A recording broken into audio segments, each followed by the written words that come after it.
El misterioso Papa hereje. En 1423 murió en Peñíscola el Papa Benedicto XIII.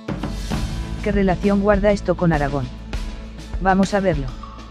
En alguna ocasión se ha dicho que la expresión mantenerse en sus 13 está relacionada con el aragonés Pedro Martínez de Luna, que al ser elegido Papa, adquirió el nombre de Benedicto XIII, más conocido como el Papa Luna, y que la frase surgió en alusión a su negativa, insistente y ante toda adversidad, de renunciar a su posición de Papa.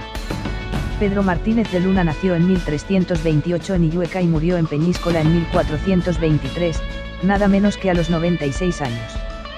En el siglo XIV se gestó un malestar en Italia por el continuo nombramiento de papas franceses y no romanos o italianos. Y es que el dominio francés del papado llegó hasta tal punto que la Santa Sede se trasladó a Aviñón, en el sur de Francia. En este contexto histórico nació Pedro de Luna, cuya familia era una de las más notables del reino, entroncada con arzobispos y reyes. Al ser el segundón de su casa, como era habitual, empezó la carrera militar y luego se dedicó a la iglesia. Estudió en la Universidad de Montpellier, en la que luego fue profesor de Derecho Canónico. Fue elegido cardenal por el Papa Gregorio XI, el último papa de origen francés. Este nombró obispos franceses en gran cantidad de diócesis italianas, lo que ocasionó una serie de revueltas. Para evitar perder los territorios papales de Italia, decidió regresar a Roma y en esta situación murió y se celebró el cónclave para designar a su sucesor en 1378. Este cónclave sufrió una serie de irregularidades. En primer lugar, no se esperó a la llegada de 6 cardenales electores que residían en Aviñón. En segundo lugar, el pueblo de Roma, temeroso de la elección de un nuevo papa francés, se manifestó en la plaza de San Pedro pidiendo que se eligiera un papa romano, o al menos italiano, llegando incluso a irrumpir en el cónclave. Y en tercer lugar, con las prisas ante la situación, se eligió al italiano Bartolomeo Prignano, que adoptó el nombre de Urbano VI, que ni siquiera estaba en el cónclave por no ser cardenal, tan solo por contentar a la muchedumbre. Ese mismo año, un buen número de cardenales, entre los que estaban los que no pudieron asistir al cónclave, se reunieron y declararon nula la elección del Papa, ya que se había votado más por miedo, que por convicción. Estos eligieron como Papa a Roberto de Ginebra, que adoptó el nombre de Clemente VII y volvió a Aviñón y al que Pedro de Luna rindió obediencia. A consecuencia de esto hubo 2 papas, Urbano VI en Roma y Clemente VII en Aviñón. Urbano VI tenía el apoyo de los estados italianos y Clemente VII el de Francia. El problema no se resolvió con la muerte de ambos, sino que se eligieron sucesores en ambas sedes, llegando a haber simultáneamente hasta 3 papas. En 1394, a Clemente VII lo sustituyó Pedro de Luna, que adoptó el nombre de Benedicto XIII. Sin embargo, este no obtuvo el apoyo de Francia porque a los franceses no les interesaba tener en Aviñón a un papa súbdito de la corona de Aragón, tradicional enemiga de Francia, como era Benedicto XIII. Francia reaccionó en 1398 privando al papado de Aviñón de su sostén económico y político, y coaccionando a Benedicto XIII para que dimitiera de su cargo, a lo que se negó en rotundo. La situación fue tan tensa que en 1403 tuvo que huir de Francia, buscando refugio en Nápoles. Al retirarle Francia su apoyo, Portugal y Navarra también dejaron de reconocerle como papa y 17 cardenales abandonaron la obediencia a Aviñón. Tan solo fue reconocido como papa por la corona de Aragón, Castilla, Sicilia y Escocia. Su papado coincidió simultáneamente con el de Juan XXIII y Gregorio XII, con quien se reunió en 1406 para renunciar de manera conjunta y unificar la sede papal, a lo que se negó, aduciendo que de los 3 papas, él era el único cardenal en el momento de su elección y por tanto, el único que no debía renunciar. Finalmente se impusieron las tesis conciliaristas, que defendían que el concilio era superior al Papa, siendo en 1415 en el concilio de Constanza depuestos y considerados herejes y antipapas tanto Juan XXIII como Benedicto XIII, y elegido como Papa Martín V. A su vez, Gregorio XII de Roma, renunció a su cargo en favor de la unificación, aceptando como Papa a Martín. Benedicto XIII acabó refugiado y estableciendo su santa sede en el castillo de Peñíscola, antigua fortaleza de la Orden del Temple, siendo protegido por el rey Alfonso V de Aragón, aunque no llegó a ejercer una verdadera influencia política. Ni siquiera en esas circunstancias renunció, incluso después de sobrevivir al envenenamiento pertrechado por unos embajadores de Martín V.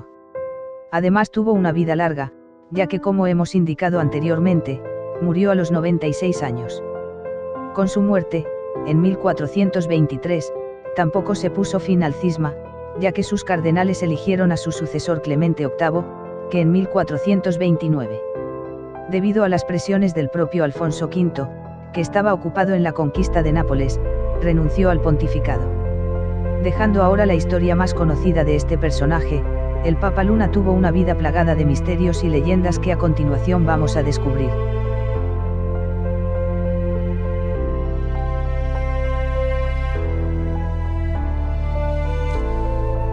Benedicto XIII se refugió en el castillo templario de Peñíscola. Se rodeó de obras de Ovidio, Averroes, Petrarca, Santo Tomás y Séneca y otros filósofos, escribió sus tratados y ocultó el Códice Imperial, un enigmático pergamino escrito por el emperador Constantino y guardado en una cánula de oro que desapareció tras su muerte y que nadie ha encontrado a pesar de los intentos de hallarlo por parte de papas y reyes. Cuenta la leyenda que el Papa Luna era un hombre milagroso. Dicen que una noche extendió su manto por encima del Mediterráneo y ayudado de su báculo llegó a Roma para decirle a Martino V, yo soy el verdadero Papa. Dicen también que construyó en una noche una escalera hasta el mar para poder huir en su barca, la Santa Ventura, tras el abandono de los suyos. Esa noche perdió en el mar su anillo papal, una excepcional joya que nadie ha logrado hallar, porque el mar escondió la ofrenda. También perdió en este incidente su Códice Imperial, un pergamino escrito por el emperador Constantino, de carácter misterioso y enigmático, cuya lectura estaba reservada solo a los papas y reyes.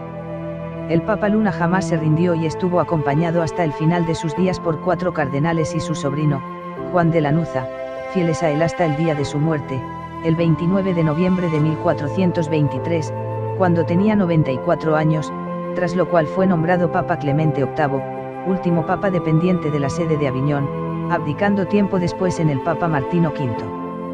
Durante 8 años permaneció el cuerpo incorrupto del Papa Luna en la capilla del castillo de Peñíscola, hasta que su sobrino, que había defendido, cuidado y servido a su tío fielmente hasta su muerte, trasladó el cadáver de Pedro Martínez Luna a la casa de los Luna, en el castillo-palacio de la zaragozana villa de Illueca, habilitando el mismo salón donde había nacido para que descansaran allí sus restos mortales.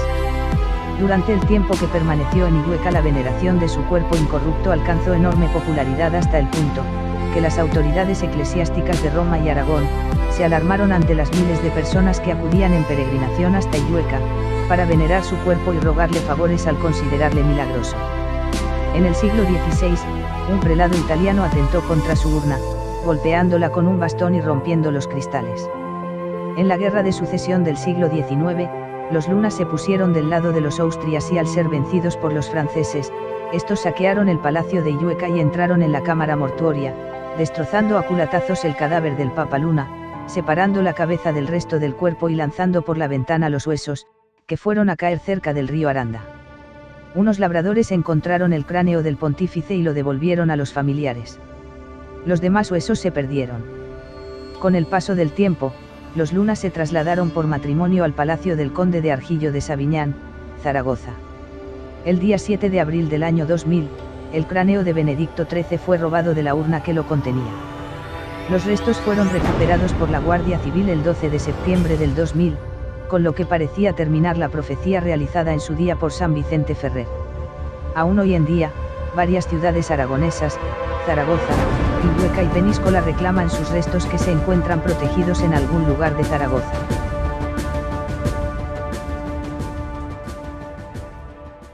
La singular personalidad del Papa Luna le ha añadido un halo de misterio y de leyendas en torno a él y su figura. Una de las leyendas más conocidas es aquella que cuenta cómo el Papa, desanimado por la deslealtad de los suyos, una noche quiso bajar hasta el mar. Al ser un camino de piedras, pidió la ayuda celestial y la escalera fue tallada en la roca viva esa misma noche.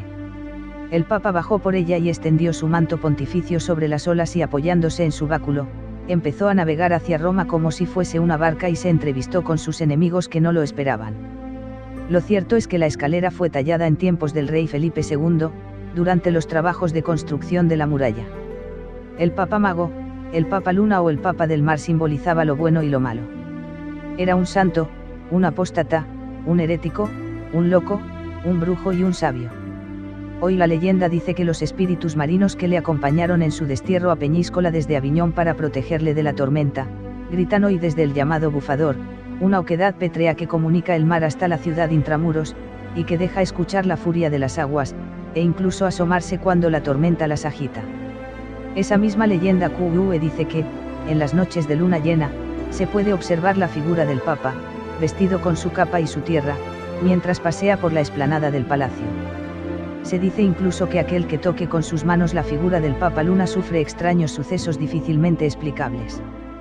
Para muchos, la maldición que acompaña al Papa Luna está causada por la profecía realizada por San Vicente Ferrer en torno a él: para castigo del orgullo del Papa Luna, algún día, con su cabeza jugarán los niños a modo de pelota. Hasta que alguien no realice un conjuro que la anule, no descansará el espíritu del Papa. El mismo San Vicente Ferrer, que devolvió a vida al niño de Morella que había sido sacrificado por su madre para que sirviera de alimento al propio San Vicente, el Papa Luna y el rey Fernando I, reunidos para tratar de buscar una solución al cisma y convencer al Papa a abandonar su papado, reunión sin éxito alguno debido a la terquedad de Benedicto XIII. Hay un hecho histórico que avala el papado del Papa Luna. Paradójicamente, fue un papa condenado por hereje por la Iglesia Católica Romana. Él y su antecesor, Clemente VII, fueron los papas que crearon el cisma de Occidente, al defender doctrinas que se apartaron en aquel tiempo de la línea oficial de la Iglesia, pero que sin embargo después formaron parte de las tesis aceptadas en el Concilio Vaticano II. Buena prueba de todo ello es, aquellos países que apoyaron a Clemente VII y Benedicto XIII son católicos, mientras que aquellos que apoyaron entonces a Urbano VI y Martino V, como Alemania e Inglaterra, apenas un siglo después fueron protestantes y anglicanos, respectivamente.